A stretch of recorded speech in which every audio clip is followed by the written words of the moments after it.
7 سورۃ اعراف کی آیت نمبر 75 اعوذ باللہ من الشیطان الرجیم بسم اللہ الرحمن الرحیم قال الذین استكبروا إنا بالذي آمنتم به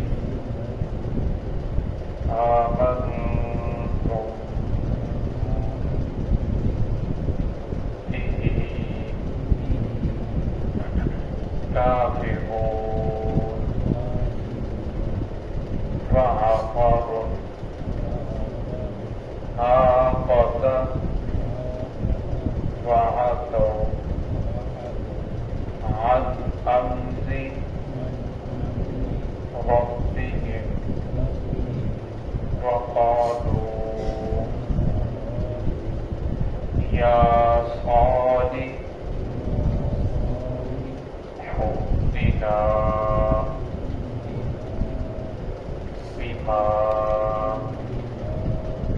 تعدنا إن كنت من المرسلين فأخذتهم الرجفة فأصبحوا في دارهم جاثمين.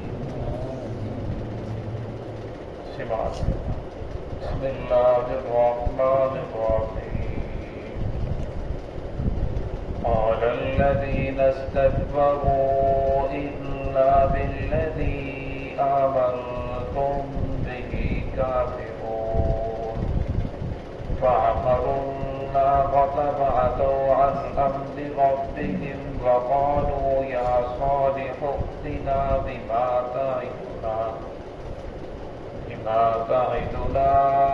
إن كنت من المرسلين فأخذتهم الرجفة فأصبحوا في دارهم جاثمين. قال الذين استكبروا إنا بالذي کہا ان لوگوں نے جو تکبر کرنے والے تھے إنا بالذي بے شک وہ چیز جس کے اوپر تم ایمان لائے ہو بھی کافرون ہم تو اس کا انکار کرنے والے ہیں.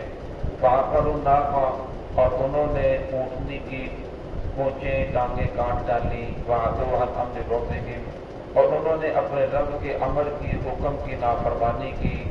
قالوا پھر وہ کہنے لگے یا صالح ائتنا اے صالح لے آ بما تعدنا وہ جس چیز کا تو ہمارے ساتھ وعدہ کرتا ہے.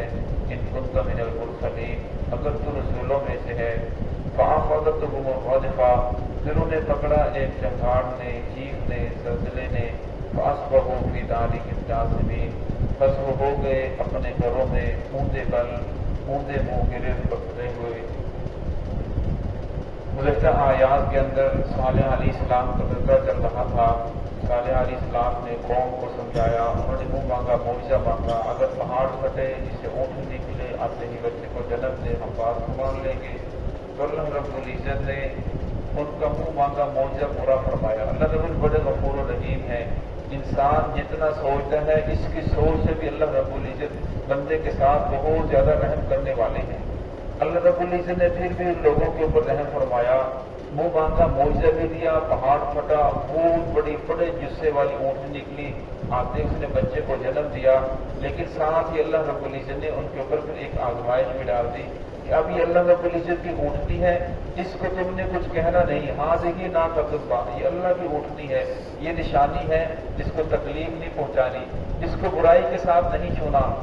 اب اللہ رب العزت نے اس چیز کو حکم دے دیا, فرمایا ایمان لاتے ہو لاؤ, نہیں لاتے نہ لاؤ, تمہیں تمہاری روزی بند نہیں کی جائے گی. तुम्हारा खाना पीना बंद नहीं किया जाएगा, तुम्हारी सेहत दी जाएगी, तंदुरुस्ती दी जाएगी, मालो दौलत, तुम्हें दुनिया की सारी नेमतें मिलेंगी। दुनिया के अंदर रहते हुए अल्लाह रब्बुल इज्जत का अज़ाब तुम पर नहीं आएगा। लेकिन फरमाया शर्त यह है कि जब तक ये ऊँटनी, मेरी ऊँटनी तुम्हारे अंदर मौजूद है, इसके साथ तुमने कुछ नहीं करना, इसको बुराई के साथ नहीं छूना, इसको मारना नहीं है। अब देखो अल्लाह रब्बुल इज्जत की ऊँटनी है, ऊँटनी की बरकत की वजह से अजाब रुका हुआ है। अब अल्लाह की ये ऊँटनी की इतनी बरकत है तो अल्लाह के नबी की कितनी बरकत होगी। तो इसलिए फरमाया कि नेक लोगों की बरकत होती है, अल्लाह के वली की बरकत होती है। इसके अंदर वली का अपना कमाल नहीं होता, लेकिन उसकी नेकी की वजह से अल्लाह रब्बुल इज्जत उसके वजूद को लोगों के लिए बास रहमत बना देते हैं। इसलिए फरमाया हर इंसान को अपना ताल्लुक किसी अल्लाह वाले के साथ, किसी नेक आदमी के साथ जरूर जोड़ना चाहिए, ताकि इंसान नेकी के रास्ते के ऊपर चलता रहे। तो सालिह अलैहिस्सलाम ने उन लोगों को समझाया, तो कुछ लोग ईमान लेकर आए, लेकिन कुछ लोगों ने ईमान को कबूल नहीं किया। ये लोग ईमान लेकर आए थे और दूसरे लोग उनको कहने लगे, तुम तो निरे बेवकूफ हो, तुम्हें तो कुछ पता ही नहीं, बस देव देखा उसके ऊपर ईमान लेकर आए। अगर ईमान को कबूल करना होता तो हम कबूल करते। अल्लाह रब्बुल इज्जत ने हमें मालो दौलत दिया है, हमें इक़्तिदार दिया है, हमें सेहत दी है, हम अक्लमंद हैं, हम पढ़े लिखे हैं। अगर ये नबी वाकई होता तो सबसे पहले हम इस्लाम को कबूल करते, हम कलमा पढ़ते, लिहाजा तुम लोग बेवकूफ हो। तो अल्लाह रब्बुल इज्जत ने यहाँ फरमाया कि क़ाल अल्लज़ीना इस्तकबरू, उन लोगों ने कहा जो तकब्बुर करने वाले थे, इन्ना बिल्लज़ी आमन्तु बिही काफ़िरून, जिसके ऊपर तुम ईमान लेकर आए हो, बिही काफ़िरून, हम तो उसका इनकार करते हैं, हम तो इसे नबी नहीं मानते। और मैं मालो दौलत किसी को मिल जाना, ये भी अल्लाह रब्बुल इज्जत की बहुत बड़ी नेमत है और साथ साथ आजमाइश भी है। और एक आदमी को माल दौलत का ना मिलना, वरना वो भी आजमाइश के अंदर है। अल्लाह रब्बुल इज्जत ने इंसानों को पैदा करने से पहले रोजी की तकसीम करते थे, किस इंसान को दुनिया के अंदर कितना रिज़्क़ मिलना है, ये इंसान की पैदाइश से भी पहले अल्लाह रब्बुल इज्जत ने लिख दिया था। और फरमाया मालो दौलत का मिलना ये इंसान के लिए आजमाइश है। अल्लाह रब्बुल इज्जत देखते हैं कि मैंने इस बंदे को दौलत दी है, इक़्तिदार दिया है, इस बंदे को मैंने शोहरत दी है, इज्जत दी है। अब ये मालो दौलत के आ जाने के बाद मेरे सामने सजदा करता है, सजदा रेज़ होता है, अल्लाह रब्बुल इज्जत की फरमा बरदारी करता है, ये गुमान के अंदर आ जाता है, ये तो मेरे हुनर की वजह से है, ये तो मेरी मेहनत की वजह से है। जिस तरह कानून ने कहा इन्नमा ऊतीतुहु अला इल्मिन इंदी, ये तो मेरे इल्म की वजह से है, मेरी हुनरमंदी की वजह से है। अल्लाह रब्बुल इज्जत ने कुछ मेरे ऊपर एहसान नहीं फरमाया। तो फरमाया जब बंदा तकब्बुर के अंदर आ जाता है, फिर फरमाया वो अपनी बात को अल्लाह रब्बुल इज्जत के मुकाबले के अंदर तरजीह देना शुरू कर देता है। ये तो बात अक्ल को नहीं लगती, ये तो मौलवियों की बनाई हुई बातें हैं, कुरान में ऐसे कैसे हो सकता है, हदीस में ऐसे कैसे आ गया। अच्छा हो सकता है, लेकिन अक्ल को ये बात नहीं लगती। फिर वो तरह तरह की बातें करना शुरू कर देता है। और फरमाया फिर माल के आ जाने के बाद इंसान को गुनाह के ऐसे मौके मिल जाते हैं कि अगर इंसान के पास मालो दौलत न हो, इंसान को गुनाह नहीं कर सकता। लेकिन फरमाया अगर मालो दौलत हो, मालो दौलत होने के साथ साथ अल्लाह रब्बुल इज्जत के यहाँ आजिज़ी भी हो, उस माल का हक अदा भी करे, फरमाया ये अल्लाह रब्बुल इज्जत की बहुत बड़ी नेमत है। और फरमाया जिस आदमी के पास मालो दौलत नहीं है, उस आदमी के पास सही लिबास पहनने के लिए नहीं है, बच्चे बीमार हो जाए तो दवाई लाने के लिए उस आदमी के पास पैसे नहीं है, उस आदमी के पास जरूरियात जिंदगी के लिए पैसे नहीं है, और मैं ये भी अल्लाह रब्बुल इज्जत की बहुत बड़ी आजमाइश है। अब अल्लाह रब्बुल इज्जत इस बंदे को देखना चाहते हैं कि ये बंदा मेरे दर को छोड़कर दर दर पे झुकना शुरू कर देता है, हर एक से उम्मीद मुबस्सर कर लेता है कि फलां के साथ इस तरह उसकी खुशामद करूंगा तो वो मेरे साथ पैसे देगा, मुझे पैसे मिल जाएंगे, मुझे उससे कुछ नफा हासिल हो जाएगा। और मैं फिर अल्लाह रब उसकी भी आजमाइश करते हैं कि रब के दर को छोड़कर हर दर पे नहीं झुकता, ये सिर्फ एक ही दर पे झुकता है।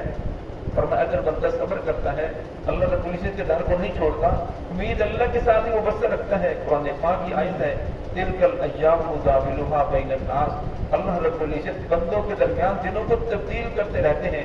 कभी मालदारी आ जाती है और कभी तमक्री आ जाती है, कभी इंसान के पास गुर्बत आ जाती है, कभी अल्लाह रब्बुल इक़्तिदार देते हैं, कभी इक़्तिदार की कुर्सी से उठाकर नीचे फेंक देते हैं, और कभी बड़ी से तंदुरुस्ती मिलती है, और कभी इंसान बहुत ज्यादा बीमार हो जाता है। तो फरमाया ये दिन बदलते रहते हैं, इसलिए फरमाया इंसान को तवक्कुल करना चाहिए, अल्लाह की ज़ात पर भरोसा करना चाहिए, जिसको नहीं छोड़ना चाहिए। फरमाया अल्लाह रब्बुल इज्जत जब दौलत दिया उन लोगों को वो तकब्बुर करने लगे, हत्ता कि सब कुछ देखने के बावजूद, ऊँटनी के ज़हर होने के बावजूद, मुँह मांगा मौजा देखने के बावजूद, फिर भी उन लोगों ने इनकार कर दिया, तकब्बुर करने लगे। वहाँ करो ना का, आखिर उन लोगों ने ऊँटनी की टांगों को काट डाला। अब अल्लाह रब्बुल इज़्ज़त की तरफ से आजमाई थी। अल्लाह के नबी सल्लल्लाहु अलैहि वसल्लम ने फरमाया कि एक दिन ये ऊँटनी पानी पिएगी और एक दिन तुम्हारे जानवर पानी पिएंगे। और ये अल्लाह रब्बुल इज़्ज़त, अल्लाह के नबी के एक मौजूद था, ऊँटनी जब पानी पीती तो उस चश्मे का, तालाब का सारा पानी पी जाती। उन लोगों को बड़ी परेशानी होती। अब दूसरे दिन उनके जानवर पानी पीते, एक दिन उनके जानवर प्यासे रहते। आकर जो लोग होते थे शहर के अंदर, उन लोगों ने मिलकर सालेह अलैहिस्सलाम की ऊँटनी की टांगें काट डाली। जब टांगें काटी तो ऊँटनी ने चेहरा आसमान की तरफ किया तो बुड़बुड़ाई, उसकी आवाज निकाली। सालेह अलैहिस्सलाम घर से दौड़ते हुए उसकी तरफ आ गए। उन लोगों को समझाया कि तूने क्या कर दिया, लेकिन उन लोगों ने फिर भी बात को नहीं माना। ऊँटनी का पेट भी फाड़ा, उसका गला भी काट दिया। जो उसका बच्चा था वो पहाड़ों की तरफ भाग गया। तो सालेह इस्लाम ने फरमाया इसके बच्चे को ढूंढ कर लाओ, उसका अदब और एहतराम करो, उसका ख्याल करो। अल्लाह रब्बुल इज़्ज़त ने तुम्हें 3 दिन की मोहलत दी है। तमत्तऊ फी दारिकुम सलासता अय्याम, 3 दिन की तुम्हारे पास मोहलत है। 3 दिनों के अंदर अल्लाह रब्बुल इज़्ज़त ने तौबा कर लो, माफी मांग लो, वरना अल्लाह रब्बुल इज़्ज़त का अज़ाब आएगा, फिर बच नहीं सकोगे, अल्लाह की पकड़ से बच नहीं सकते। फिर इसकी निशानी भी बताई कि पहले दिन जो तुम्हारी शक्लें हैं वो पीली हो जाएंगी, जर्द हो जाएंगी। दूसरे दिन जो तुम्हारी शक्लें हैं वो सुर्ख हो जाएंगी। तीसरे दिन तुम्हारे चेहरे स्याह हो जाएंगे। फिर उसके बाद अल्लाह रब्बुल इज़्ज़त का अज़ाब आएगा। उन लोगों ने देखा इसी तरह चेहरे जर्द हुए, फिर सुर्ख हुए, फिर स्याह हुए, लेकिन उन लोगों ने तौबा नहीं की, अल्लाह के सामने सजदा रेज़ नहीं हुए।